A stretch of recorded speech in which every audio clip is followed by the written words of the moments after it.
नमस्कार दोस्तों, मेरा नाम पंकज ठाकुर है। आज के इस वीडियो में मैं आपको 1857 की क्रांति के बारे में महत्वपूर्ण बातें बताऊंगा।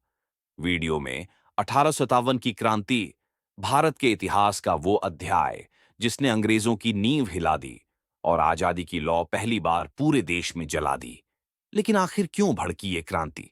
कौन थे इसके असली हीरो और कैसे बदल गई आजादी की कहानी? क्रांति से पहले की स्थिति 1857 से पहले भारत पूरी तरह ब्रिटिश ईस्ट इंडिया कंपनी के अधीन आ चुका था। कंपनी लूट रही थी। न किसानों को चैन, न सैनिकों को सम्मान। जमीनें छिन रही थीं, धर्म में दखल दिया जा रहा था और भारतीयों के साथ दासों जैसा व्यवहार हो रहा। चिंगारी कैसे भड़की? असली चिंगारी बनी एक कारतूस। नई एनफील्ड राइफल की कारतूस को मुंह से काटना पड़ता था और कहा गया कि उसे गाय और सूअर की चर्बी से ग्रीस किया गया है। यह बात हिंदू और मुस्लिम दोनों धर्मों का अपमान थी। यहीं से गुस्से की आग भड़क उठी। मेरठ से लेकर दिल्ली तक 10 मई 1857 मेरठ के सिपाहियों ने बगावत की। उन्होंने ब्रिटिश अफसरों को मार गिराया और दिल्ली की ओर बढ़े। दिल्ली पहुंचकर उन्होंने बहादुर शाह झप्पर को भारत का सम्राट घोषित कर दिया।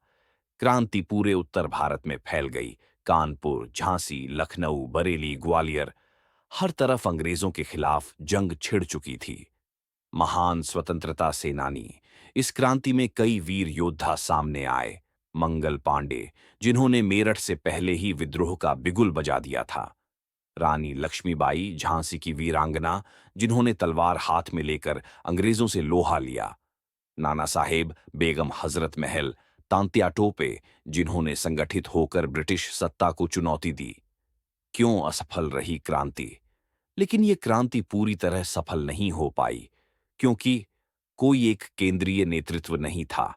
कई राजा अभी भी अंग्रेजों के साथ थे और अंग्रेजों के पास आधुनिक हथियार और संगठित सेना थी। 1858 तक अंग्रेजों ने विद्रोह को दबा दिया। बहादुर शाह जफर को गिरफ्तार कर रंगून भेज दिया गया। हालांकि 1857 की क्रांति असफल रही, लेकिन इसने भारतीयों को एक बात सिखा दी कि आजादी के लिए लड़ना जरूरी है। यही पहली चिंगारी थी जिसने आने वाले वर्षों में महात्मा गांधी, नेहरू और सुभाष चंद्र बोस जैसे सेनानियों को जन्म दिया। 1857 की क्रांति भारत का पहला स्वतंत्रता संग्राम था। एक संग्राम जो बताता है कि भारतवासी अन्याय के खिलाफ चुप नहीं बैठते। अगर आपको ये वीडियो प्रेरणादायक लगी तो इसे लाइक कीजिए, शेयर कीजिए और कमेंट करके बताइए आपको सबसे प्रेरक सेनानी कौन लगे। जय हिंद। भारत माता की जय।